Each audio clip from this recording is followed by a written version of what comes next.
Can you see me? I can see you. I'm seeing the fucking camera, man. Yeah, I told you it's on 0.5. It'll be able to see both of us. Okay. So here we are, our first show. It's just something we're going to have fun with. If it actually goes somewhere, great. If it doesn't, I don't know. Quite honestly, it's what we expect. So, but what we're going to talk about today is, especially being kind of so close to home here. We're from Michigan. They say Detroit. You know, Oxford is in between Detroit and Flint, really. So being here in Flint, we're just outside of Flint. Him and I both lived in Flint for a portion of our life. So anyway, we can say local. Flint. Either way, it's local. So we decided we're gonna start out by talking about the Oxford event, and you know, like a lot of those other shows, we're just gonna kind of wing it, see where it goes. So to start us off, the way I think about it, of course, they're talking about more gun control and things like that instead of gun safety and education. So, of course, I think it's you're going the wrong way about it. You need to concentrate on the individual, not the product that caused the issue. Because it wasn't the product that caused the issue. It was the person. I mean, I guess you could... Yeah, I mean, like you said, the stabbing rates go up. So it's like, you have a gun or a knife. I mean, either way, if somebody's mentally ill and is wanting to do a massacre or a terrorist attack, they're going to do it with a knife or with a gun. Right, and that's there's probably less possibility they do it with a knife, though, because they have less, like, the reason why people do terrorist attacks is to get a large number of kills, basically. Like, you want to kill as many as you can. With a knife, that's less possible. But still, I mean, if somebody really wants to kill, then... Right, or, you know, instead of a knife, a machete. I mean, you could put that in a backpack. Yeah. And really, if you want to be gruesome and really prove a point, take a machete with you, right? Not a gun. Sickos, man. So, anyhow, but that's like I was asking him just prior to hitting the record button. When you think about it, would you rather be stabbed 44 times? Isn't that what I heard on the report? Yeah, it was 40 something. Okay, stab me 44 times or shoot me once. Lord Jesus, bring the gun. Right. You know. But my issues are when you have reports that the mother and the father were having marital problems, and you know, it's tough to get into someone's personal life, but it does play a big part of what's going on and what happened. It's like the entire issue. Yeah. I mean, even the little CNN article, or it might have been New York Post that you sent me, but it said, like, the neighbor, she was a bit older than him, like quite a bit older, like probably close to 10 years, but it was 13 years, because when she said it, for the info for the article, she was 28 and he's 15, so she's 13 years. Anyways, he would come over when he was like home alone, and they wouldn't leave a phone or anything. They would go bar hopping, and he would come over like asking to use the phone to call his parents and stuff like that. So just and he was 13 at this time? No, he was 8 or 9 at that time. That's what she claims. She said he was either that 8 or 9. article I didn't read. I just basically read the title of it. Title. There you go. Yeah. Yeah. So I mean, that's. So this started a long time ago. Started early, which that's normally how it is. I mean, like, you think of the Sandy Hook people. Their issues started extremely early too. It was a whole life build-up thing. So it goes back to more of, you know, like a lot of other people say, it's more of a mental issue. Yeah. Than a product issue. Does mental count as emotional too? Yeah. Like psychologically, so it's... Yeah. Mental, emotional. Right. You know, because with when you think about it, your mental state, that is depression, sadness, or flip side, happiness, joy, you know. So another thing that I find surprising, and I didn't get to read the whole thing, and I'm kind of going by other people's, other talking heads that I hear. But when they actually called the parents in, set them down, and said he's been depressed, he's had issues, the parents themselves are having issues, and then they decide to say, oh no, everything's fine, he's good, son, go back to class. Right, the parents said that? Or there's teachers? Because I saw... As a whole, right? Oh. The parents are saying go back to class, the teachers are saying, do you think that's a good idea? And the parents are basically saying, we know our child, you're going to have to trust us. Son, go back to class, we'll deal with the teachers, and right. the principal. That's where, especially as a principal, sometimes you gotta just get out your badge, Mm-hmm. If you have that authority and, buck stops here, grab the bull by the, whatever analogy you want to use, sometimes you have to be that guy, and you have to be that guy or gal that says, you know what, there is an issue here, and I understand that he was either already in counseling or they were going to try to get him counseling. Either way, you know what, there's not a whole lot of hours left of the day. How about you take your child home and you guys have a serious conversation, have a good dinner. Well, and something... watch a movie together. Something that would probably be running through your mind as a principal, or should be, is, like, gun violence in itself. Because, throughout the last, 5 years or whatever, there's been numerous school shootings. School shootings have been going up, and this and that. So as a principal, you kind of have to take responsibility for that. But then again, the way I think about it is, you're thinking about so many things, and you have to manage so many things at once that it's one student doesn't really... But in the scheme of things, with all the reports and with things escalating the way that they have and the way that they can, no, I think that's it's easy for me to sit here and say it. Should have been a no-brainer. At least take the rest of the day off. Mm-hmm. Really think about what's going on. Let's consider some useful options to get things going in a better direction. A healthy direction. Well, and that's where I always try to just think about if you were in their shoes, type of thing. And it's I'm 18 and I don't have no experience being a principal or anything, but if I were to put... Or having any type of management. Right. But if I were to put myself in their shoes, I would probably do the same thing, because then there's also a lot of children that are they do it for attention too. They want to be this sociopath person that draws crazy looking pictures and acts super depressed and this and that just to get attention from their parents or something. Yeah, but and you don't actually think they're going to do something. But then again, that's where the line is crossed. Right. You have to go from the standpoint that they will do something like that, because that's too extreme for you not to take seriously. So you have to be devil's advocate at that point. Which devil's advocate is basically, worst possible income or worst possible outcome. Mm-hmm. And that is what we need to concentrate on to make sure the safety of the other people. Yeah. And we have to, right now, we're very concerned about you. We're concerned about your family. We're not trying to make things harder than they are. I'm just saying right now, at this time, it's a good day to just take the rest of the day off. Right. What are you gonna but lose from take that, right, what are you going to lose from it? But take that time and figure out how we're going to move into a healthy direction. Right. As advice, that's something good. I guess that's the best way you could put it. But then again, from the way the parents acted outside of the principal's office or whatever, it's there clearly wasn't any effort to make anything better. Even in the office, when they're basically looking them eye to eye saying, no, my kid's going to go back to class. Mm-hmm.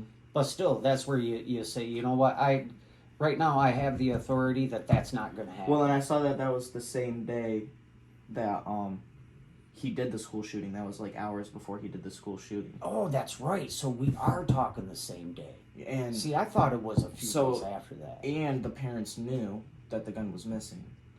They had information. I don't even know how it. And he had already been caught looking at ammunition sites. Yeah. And his mom's response was, you know, oh, I'm not really mad at you. But if you're going to do that, you got to learn not to get caught. Right. Well, fucking it. Come on, man. Well, yeah. I mean, that's what I'm saying. Call a spade a spade? You're a dumbass. Yeah, clearly the parents are in on it or something. I mean, not in on it, right. But are like, they're not doing anything to stop what their children is doing. And then they allegedly were on the run, right? Yeah. Or we would call it kind of on the lam. I don't know where that. After they heard they could get prosecuted, that's what the New York Post probably should happen.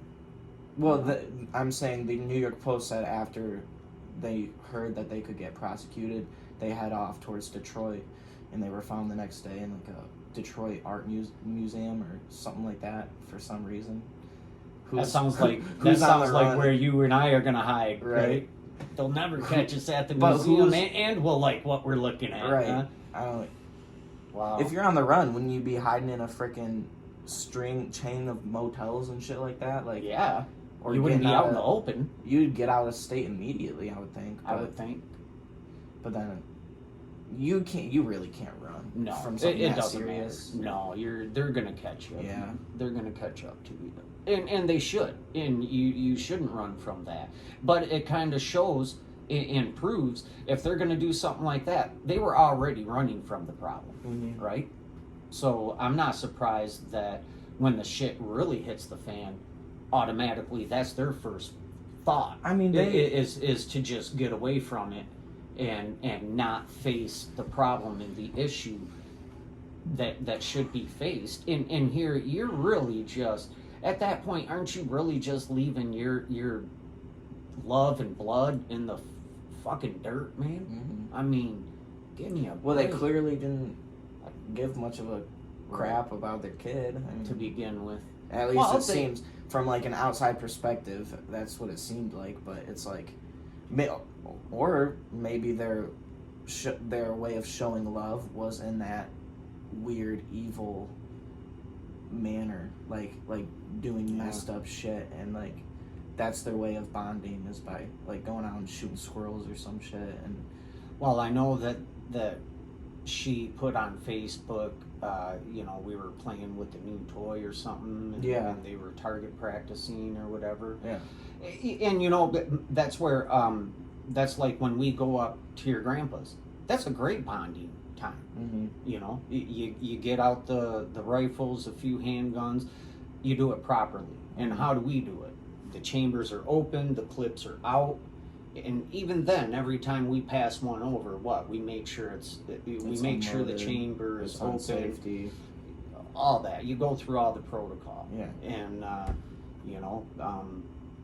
pray to God we never have a accident or an issue, because it's always a possibility. It's always a possibility. So my other thing about the whole debacle, if you will, is still now you have people that just want to write more laws for the guns. Yeah, I mean, it's why not write more laws for help for students or child safety and shit like that? Like, I don't know, maybe the school can become more involved with student life. Or the school can get more involved with the involvement of... this is touchy, so... because there's got to be a hard line in the sand somewhere. And I certainly don't want any teacher, principal coming to my home saying they need to be a little more involved with my personal life. I'm probably not going to handle that too well. But it's all about how you go at it in the angle.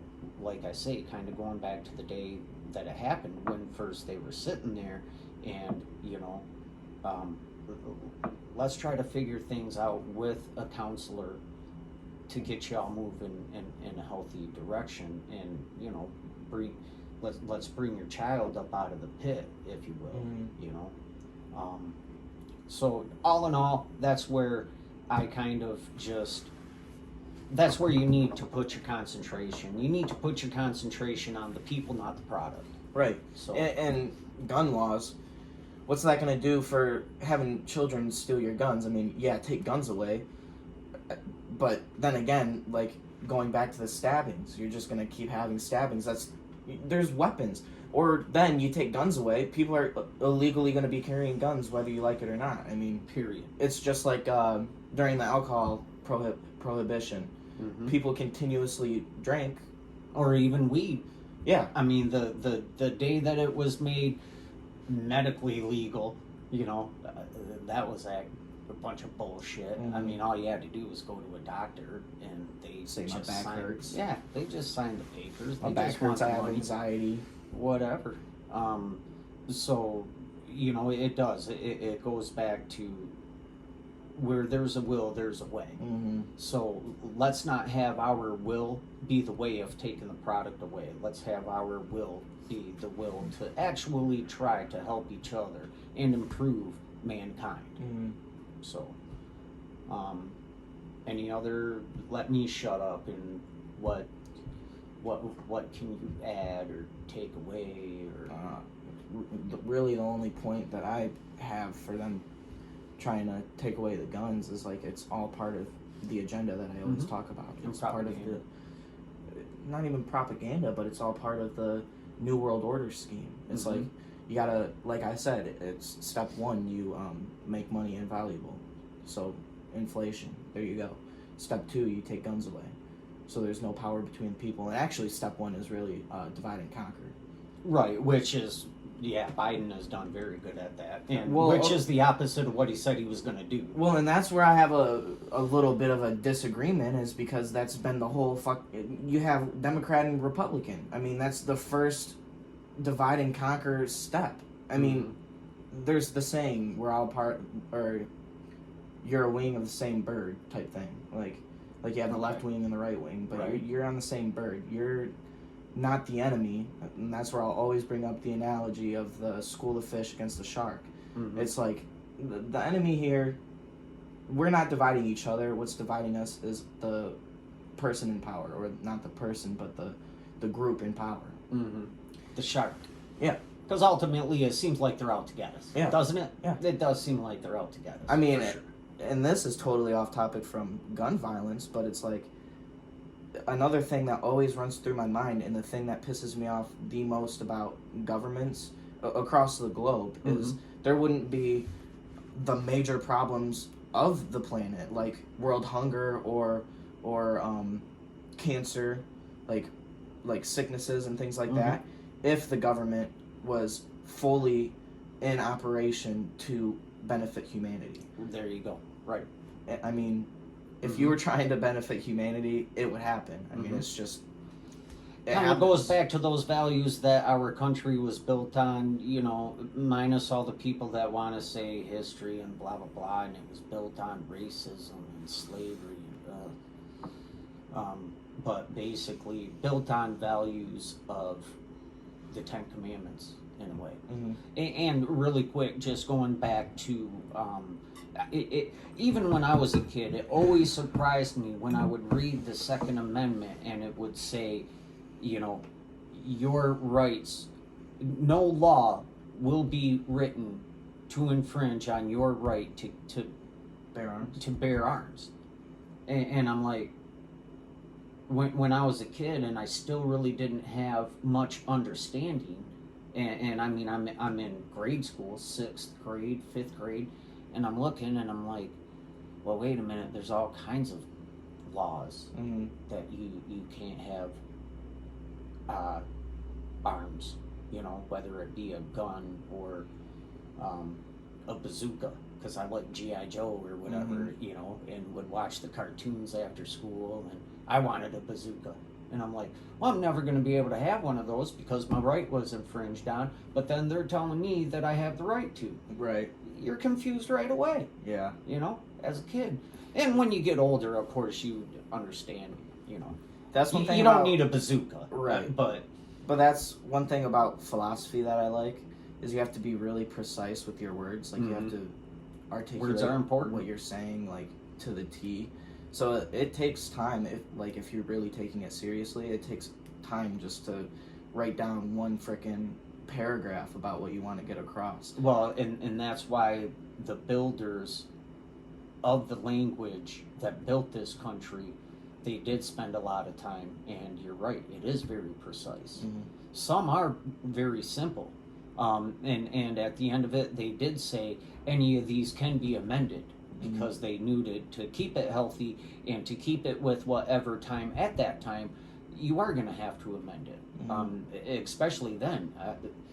That was really at the beginning of our knowledge boom, wouldn't you think?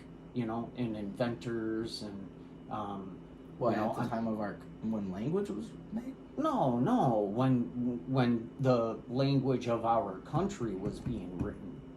Language of art, so like the Constitution. Yeah, and the Bill of Rights, and we we still didn't have electricity, right? So but they knew there were a lot of inventions in the works, like the printing press was getting a lot better. You know what I mean? Okay.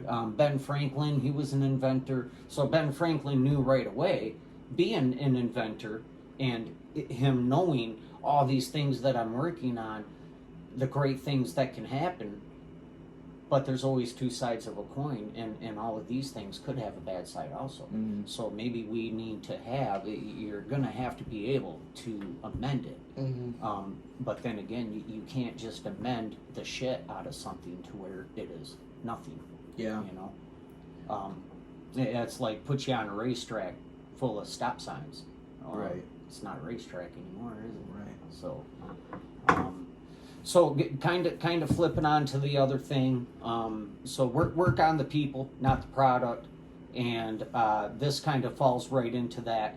It's just cracking me up, the whole Alec Baldwin thing. Mm-hmm. For a guy to do what he did and then sit there and be able to, of course he's an actor, you know, actors are actors, but to be able to look at a camera right straight in the freaking lens and say, I don't know who's responsible, all I can tell you is, it ain't me. Mm-hmm. He's not going to see a day in jail, do you think? I mean, I don't really know anything about the situation, but that's why I told you to read up on it. Well, What you want. I could care less.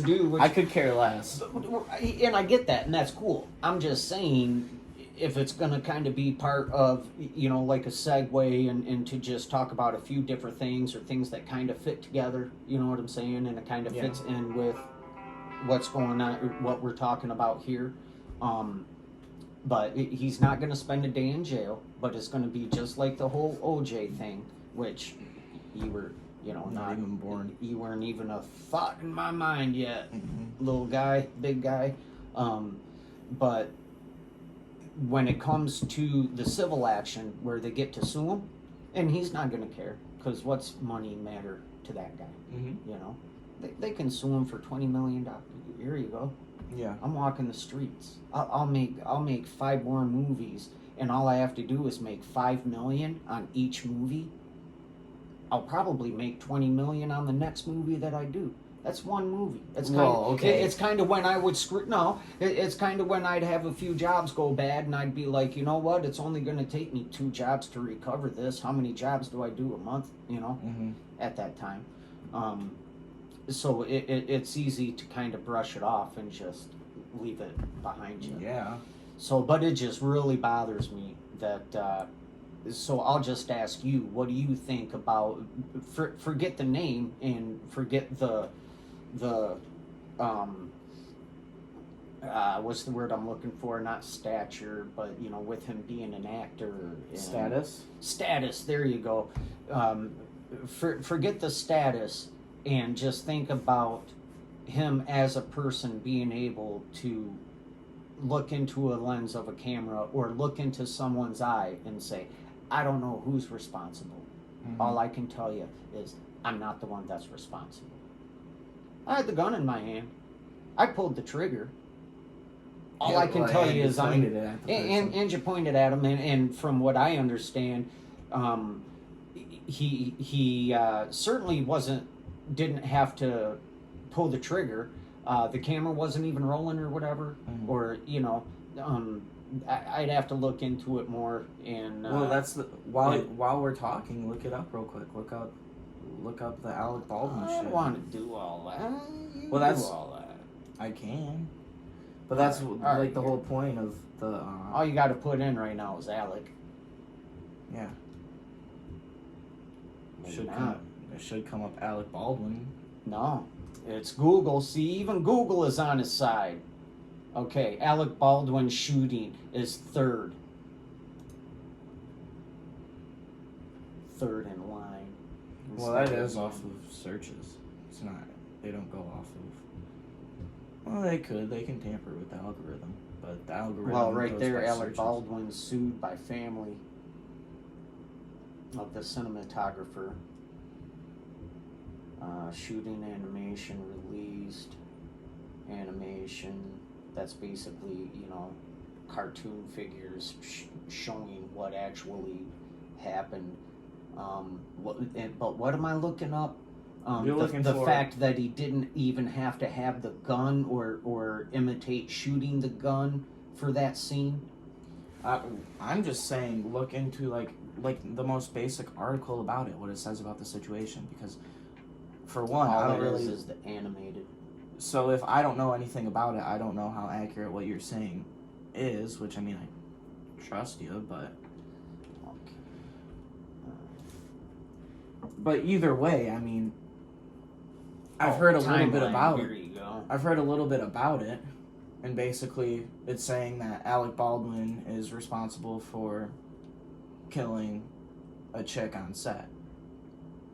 And then that's really all I heard about it. So, I mean, either way... Let's not call her a chick right now. A chick? She was a human that is no longer... he destroyed lives, man. That's a beautiful gal. The first thing you do when somebody hands you a weapon is check to see if it's loaded, and then after that you check the safety. So me, anytime I make it to where the chamber's open. That's like remember we were up there and Grandpa's like, oh, well, you never know, and I was like, well, then just take the clip out, racked out the shell. And then I pulled it right back, and I was like, you leave it right like that. And I stacked it up. I said, you can see right through the gun now. Mm-hmm. We know, there's no issue. I mean, either way, like I'm saying, if you kill somebody, you should be held responsible. I mean, that's just obvious. I mean, that's how I feel. But my question to you was, what do you think? And forget his name. Forget his status.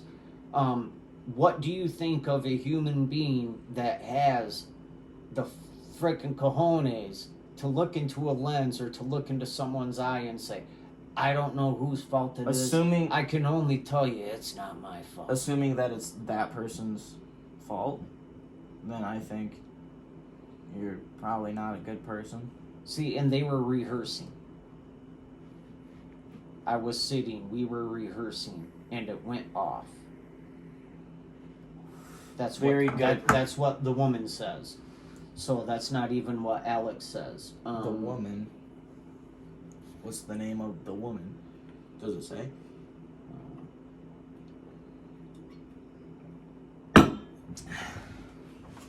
Contained live rounds, and that's sticky. And that's the funny thing. Anytime they say it's a prop, when it comes to guns, usually it's just a gun. Now, why they have guns that have firing pins? Because really, all you have to do is take that, and that's where he's probably trying to put blame on someone else. Right. You know, It's not his fault. Whatever because- tech should have blah blah blah. Well, no, dumbass. Someone handed you a gun, and you're a dumbass. Did he shoot at a stunt person that was part of the rehearsal for No, the basically act? you have the cinematographer. I'm not saying it right, but oh well. That is the person that is basically be like me, looking at the screen. The cameras are rolling. I see what the viewer is going to see. I'm pretty sure that's what a cinematographer does. You're going to have to edit this part out. You know Hey. I love you, sweet.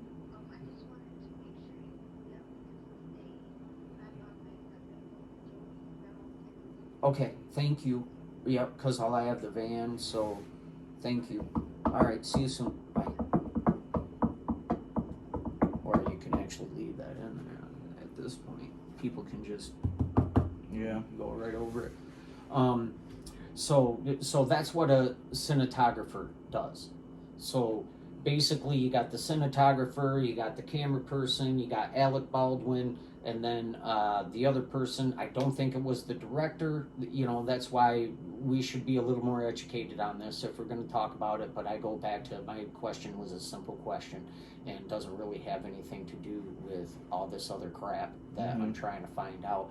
But if I remember correctly, so cinematographer, I think it is cinematographer. and then the other person that I want to say, hitting both director of photography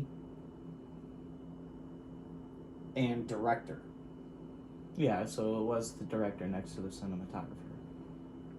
Right? So, right. And so, in a nutshell, he's like, okay, so I do this, and then pulls the trigger. Like,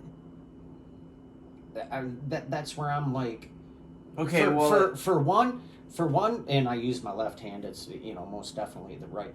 For one, anytime and I don't care if it is a so-called prop or whatever. I don't have my finger on the trigger. Yeah. There's just no reason. Well, you don't even point it at people. I don't care if it's a prop gun or a real gun. Well, but you have to point it at. You point it at the people for like for filming and the effect. But yeah, that's another thing. Why were you pointing it at people that you didn't have to point? The camera wasn't rolling.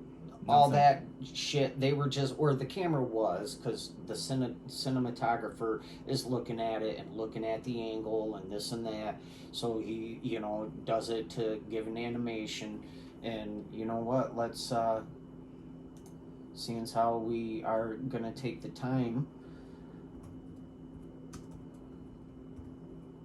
Okay, everybody knows I'm not a good typer. Shooting animation.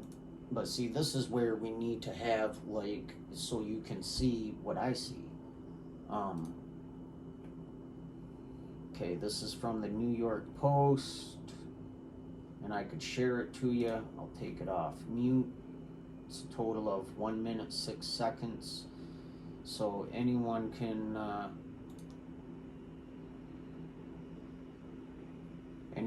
look this up. Title of it?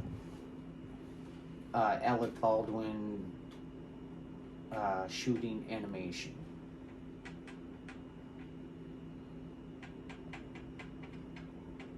Is it not playing? Yep, it is. Okay. I guess it doesn't need sound.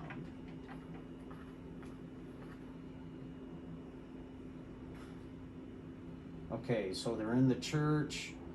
The fellow, of course, wearing a face mask because of COVID. And then Alec's not wearing one, which I agree because you're, Rich and famous. No, you're shooting a film, and then you got the camera, and everybody. Here, let's do this.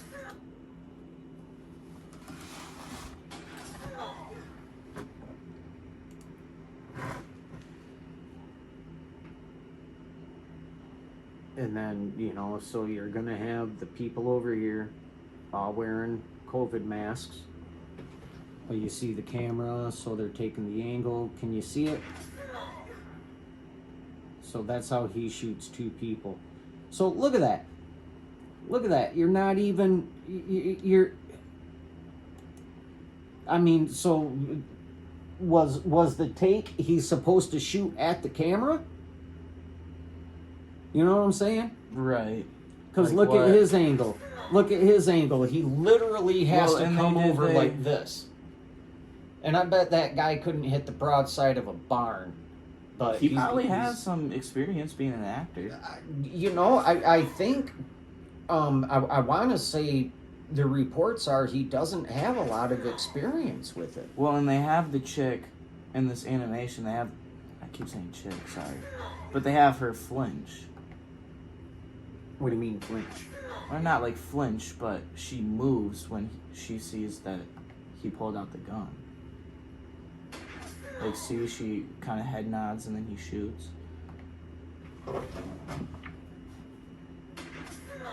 And do it again. I don't see that. She moved a little bit. I mean, well, put it on full screen, for one.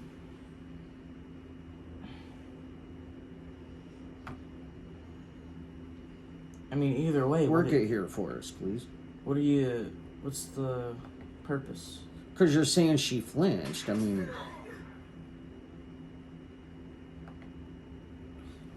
anyhow, so my thing is, I mean, maybe he's supposed to shoot towards the camera. Bottom line, he didn't check to see if it was loaded. It was an actual gun that's able to fire. I also heard reports that they were actually using that gun for target practice. Did you know that? For the Oxford thing you're saying, or for this? No, for this. No, I didn't know that. Yeah. So they were using that specific gun for target practice? For target practice. Why would some of the other people on the crew. Nothing to do with Alec Baldwin, I don't think, or anything like that. Well, this is kind of the reasons why I'm asking you to, look at, Right. I but tell you, these are the things that I would like to talk about. So let's get educated about them. And you say, well, no, I don't. Well, because I literally told you I don't really care to talk about this. Okay, then we're done. We're all done. I'm gonna go smoke a cigarette. Oh, all right. So you really want to end it off here because no. What I want to end it off with, because, like I say, let's forget that altogether, right? Okay. My question is, I know a guy, or I heard a story where a guy was shooting a movie.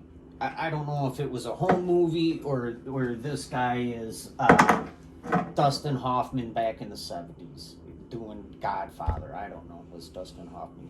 Anyway, so he takes out the gun and is basically asking, this is how I'm supposed to look, and then pulls the trigger, and it's not even the scene of the movie.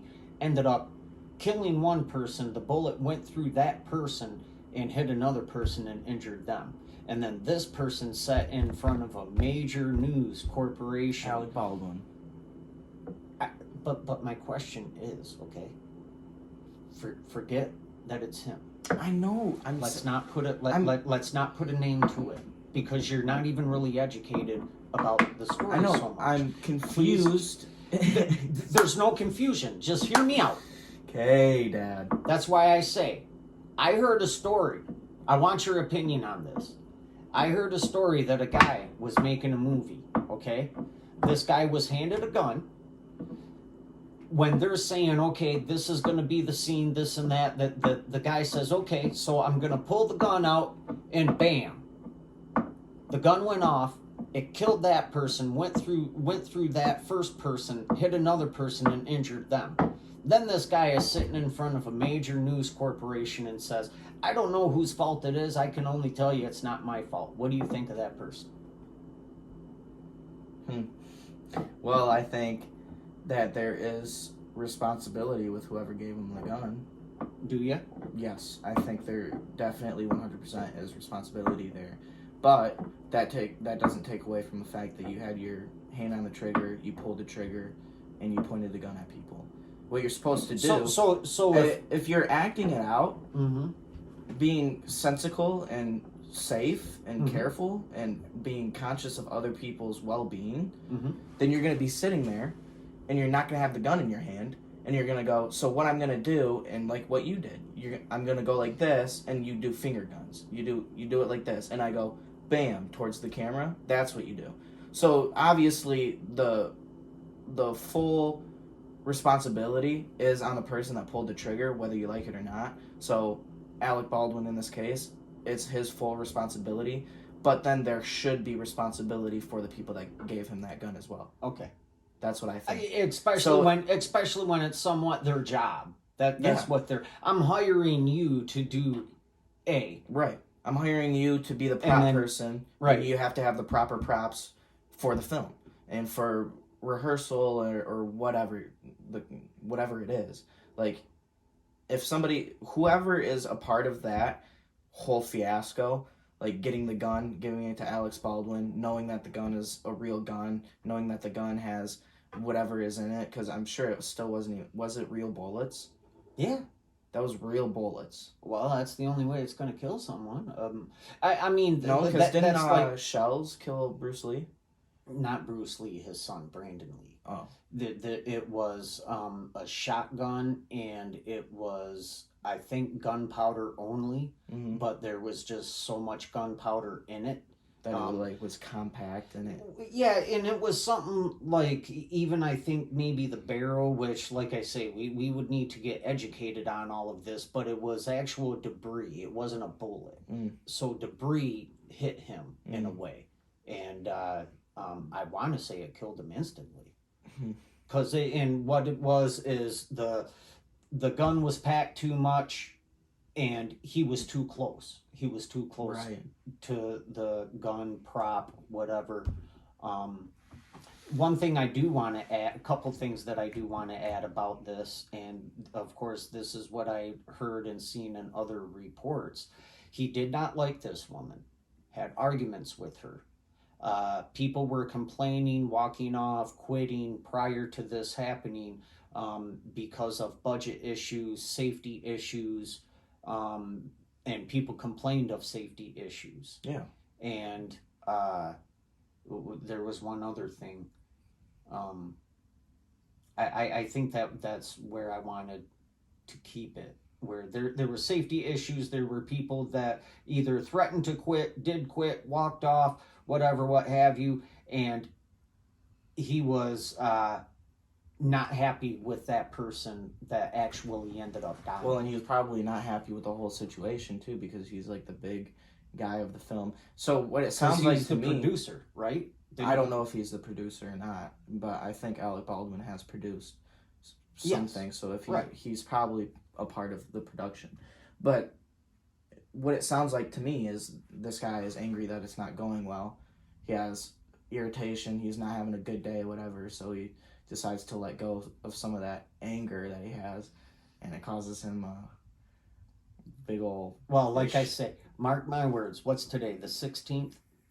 Put it on your calendar, all right? He will not spend one day in jail. Will this family get $20 million or $10 million? And it might even be the insurance company, because you actually get insurance for the film. Just like you would get insurance on your house or car. I'm not, sure how that really works. I just know that it's insured. So when he gets sued, chances are, although he will be sued personally, it will still be some type of insurance company that pays out the money. And then that's it. Okay, and then the last thing, we just wanted to totally jump tracks. We're Detroit fans, right? Well, okay, no. We've always said go Lions. I really haven't watched the Lions in a couple years, but I'm really, really glad that Matthew Stafford was able to get traded. Very first team he goes to wins the Super Bowl. That's awesome. Big old dub. It's a W. And it took a whole team, but I was impressed. It was a lot like watching Brady and Gronkowski. Gronkowski. Watching them two. And like I was telling you the night we were watching it, if you're the Bengals defensive coach, yeah, it's the Super Bowl. You got to stick to your plan, but at the same time, it's the Super Bowl. We're getting eaten up by two numbers, number 9 and number 10. Yeah, You got to take So some let's risks. let's do something. Let's either concentrate completely on number 9 or concentrate completely on number 10. Don't just do your man-to-man and blitz every other down. Well, your defensive line is completely focused on number 9 in the first place. So what you want to do is draw Get your linebackers. you want to have free safety. you want to have a linebacker and cornerback focusing on the zone of Cooper Kupp, because I mean that's who literally won the Super Bowl. And really they did it man to man. Well, they were hot before that though. Yeah, I mean, I'm just saying. He was getting him the ball through the whole game. Yeah. So it's not like it come up and snuck up and bit you on the ass. They were watching it the whole game. So for me, if it's the fourth quarter, I'm basically, and we're at the Super Bowl.